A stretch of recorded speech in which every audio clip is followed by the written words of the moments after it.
اور آپ کو آج مسلمانوں میں اکثریت ایسے لوگوں کی نظر آئے گی جو اگر آپ ان سے حلفیہ بیان لیں تو وہ کبھی یہ نہیں کہیں گے کہ ہم اللہ سے بڑھ کے کسی سے محبت کرتے ہیں، لیکن ان کا ایٹیچیوڈ یہی ہے۔ وہ آپ کو کبھی شعر سنائیں گے، اللہ اللہ کیے جانے سے اللہ نہ ملے گا، اللہ والے ہیں جو اللہ سے ملا دیتے ہیں، اور اللہ والے ان کو کہہ رہے ہوتے ہیں جو اپنی عبادت کروا رہے ہوتے ہیں۔ اگر اللہ والے سے مراد یہ رسول اللہ کو، صحابہ اور اہل بیت کو لیں تو ہم ان کے ساتھ ہیں، لیکن آپ کو پتہ ان کو نہیں لیتے کیونکہ وہ تو ولی نہیں تھے نا، ولی تو بعد میں ہوتے ہیں، وہ اللہ والے ان کو کہہ رہے ہوتے ہیں جن سے تجوید سے اگر آپ نماز سنیں تو نہیں سنا سکتے، اور ترجمہ تو بھول ہی جائیں کہ وہ سنا سکتے ہیں۔ ہاں وہ یہ کر سکتے ہیں کہ سجے پاسے اسلام پھیرے تھے سارے حافظ ہو گئے، کھبے پاسے پھیرے تھے سارے ناظرہ ہو گئے، وہ کہتے ہیں نا جی پیچھے نیت کی۔ تو میں کہتا ہوں جن بزرگوں کے بارے میں آپ کا ایک کلیم ہے نا، اگر آج بھی اس طرح کہتے ہیں نا جی دنیا اولیاء سے خالی نہیں ہے، آج بھی ان اولیاء کو لیں، وہ تجوید کے ساتھ آپ کو سنا نہیں سکتے، وہ آپ کو سنت اذکار نہیں بتا سکتے صبح و شام کے جو نبی علیہ السلام نے تعلیم فرمائے ہیں۔ فرض نماز کے بعد کے آپ کو 2-3 اذکار بتائیں گے، 17 نہیں بتا سکتے، ان کی تربیت ہی وہ نہیں ہوئی بھی ہے۔ تو وہ ان ہستیوں کے بعد، حتیٰ کہ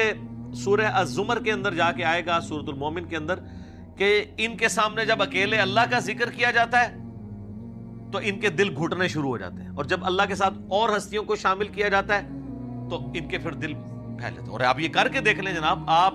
اللہ کی توحید بیان، ہم تو کئی بار یہ تجربہ کر چکے ہیں، آپ اللہ کی توحید بیان کریں تو ان کو چڑ ہو جاتی ہے، وہ کہتے ہیں کوئی بزرگوں کا بھی ذکر کرو نا جی۔ بلکہ ہمارے ایک سیالکوٹ میں بڑے قریبی بھائی، تو وہ ایک بریلویوں کی مسجد میں امام تھے، تو جب اللہ تعالیٰ نے ہمیں قرآن کی توحید کی طرف راغب کیا تو دعوت کی برکت سے انہوں نے بھی حق قبول کیا، تو ظاہر ہے وہ اب اناؤنسمنٹ تو نہیں کر سکتے تھے، تو انہوں نے بہرحال توحید کے اوپر درس شروع کیا قرآن کے اندر، جو قرآن کی آیات ہیں اعلیٰ حضرت کا ترجمہ رکھ کے۔ اب تو کسی کو تکلیف نہیں ہونی چاہیے، تو 2-4 دن تو توحید برداشت کی انہوں نے، اور پھر بابے جو ہے مسجد کے اکٹھے ہو گئے، انہوں نے کہا ایک جناب اللہ نہیں دھوندے رہندے ہو ہر ٹائم، کو بزرگوں کا بھی ذکر کریا کرو۔ یہ دیکھیں پنجابی کا محاورہ نے یوز کیا، ہر ٹائم اللہ نہیں دھوندے رہندے ہو، استغفر اللہ۔ تو ان کو اتنی چڑ ہوتی ہے، اور یہ حقیقت ہے کہ ان کی محبت ان ہستیوں کے ساتھ زیادہ ہے، اور اسی لیے آپ بزرگوں کے بارے میں کوئی بات کریں تو یہ سیکھ پا ہو جاتے ہیں۔ اللہ کے بارے میں کہتے ہیں جی اللہ کو تو پہلے ہی اتنے لوگ گالیاں نکال رہے ہیں، ایک اور نے نکال دی تو کیا ہو گیا؟ ہاں ظاہر ہے وہ نکال رہے تو ہیں، حالانکہ یہ خود بھی نکالنے والوں میں شامل ہیں جی۔ سورہ مریم میں آتا ہے کہ جو اللہ تعالیٰ کے لیے بیٹا تجویز کرتا ہے، یعنی شرک کرتا ہے، شرک کی کوئی بھی فارم ہو،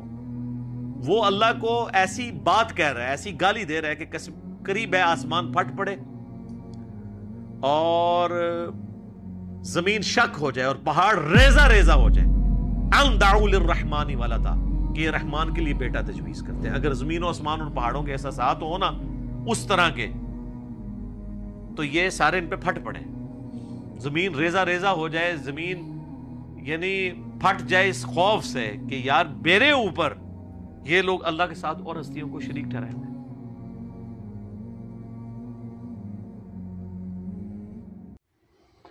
سو گائز یہ آیت الآیات جو ہے وہ سورہ البقرہ کی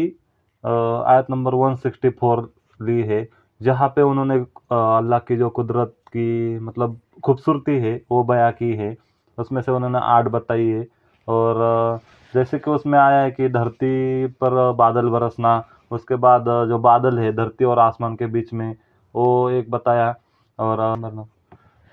رات اور دن کا آنا جانا، جہاز سمندر میں جہاز کا چلنا،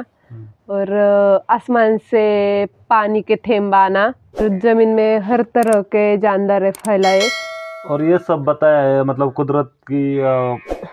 خوبصورتی بتائی ہے، سب اللہ نے ہی کریٹ کی ہے۔ تو یہ کوئی ایک انسان نے مطلب یہ نہیں کہہ سکتا کہ یہ میں نے بنایا، یہ سب اللہ نے ہی بنایا ہے، اتنا بیوٹیفل جو ہمارا نیچر ہے۔ سو یہی انہوں نے بتایا کہ جو یہ کوالٹی جو ہے اللہ کی، اس کی مطلب کمپیریزن نہیں کرنا چاہیے کسی کے ساتھ۔ تو یہی آج کا ویڈیو تھا۔ تو سورہ البقرہ کی آیت نمبر 164 پہ ہم نے آیت الآیات آف قرآن، اس پہ ہم نے ریاکشن کیا ہے۔ آپ کو یہ ریاکشن پسند آئے تو ایک لائک ضرور کیجیے اور شیئر کیجیے اور چینل کو سبسکرائب کیجیے۔